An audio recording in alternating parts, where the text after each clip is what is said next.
স্বাগতম আমার প্রিয় দর্শকবৃন্দ।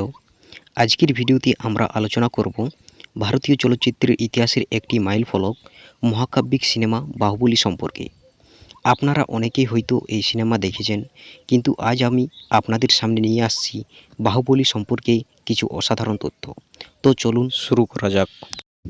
বাহুবলী সিরিজটি ভারতীয় সিনেমার ইতিহাসে সবচেয়ে ব্যয়বহুল সিনেমা হিসাবে পরিচিত। পুরো প্রজেক্টটির বাজেট ছিল প্রায় 450 কোটি টাকা। এমনকি হলিউডের অনেক সিনেমার থেকেও এটি বেশি ব্যয়বহুল। বাহুবলী শুধু ভারতেই নয়, সারা বিশ্বে বিশাল সাফল্য অর্জন করেছে। এটি বিভিন্ন ভাষায় ডাবিং এবং সাবটাইটেল সহ মুক্তি পেয়েছে, যার ফলে সারা বিশ্বের দর্শকরাও এই মহাকাব্য উপভোগ করতে পেরেছেন। বাহুবলী 2 দ্য কনক্লুশন প্রথম ভারতীয় সিনেমা হিসেবে 1000 কোটি টাকা আয়ের মাইলফলক স্পর্শ করে। এটি প্রমাণ করে যে এই সিনেমা কতটা জনপ্রিয় ছিল। বাহুবলী 2 আইম্যাক্স ফরম্যাটে মুক্তি পাওয়া প্রথম ভারতীয় সিনেমা। আইম্যাক্স থিয়েটারে এটি দেখার অভিজ্ঞতা ছিল সত্যিই অনন্য। সিনেমাটির জন্য বিশাল এবং দৃষ্টিনন্দন সেট তৈরি করা হয়েছিল।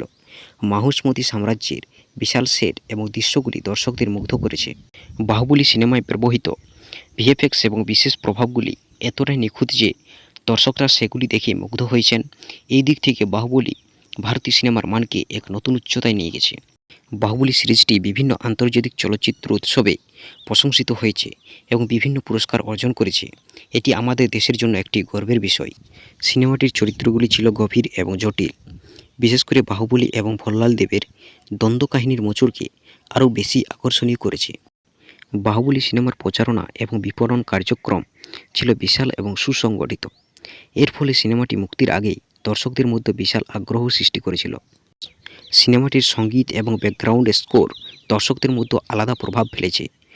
এম কিরাভানির সুরের জাদু দর্শকদের মুগ্ধ করেছে। এই ছিল বাহুবলী সিনেমার কিছু অসাধারণ তথ্য। আপনি যদি এই ধরনের আরও ভিডিও দেখতে চান, তাহলে আমাদের চ্যানেলটি সাবস্ক্রাইব করুন এবং বেল আইকনটি ক্লিক করতে ভুলবেন না।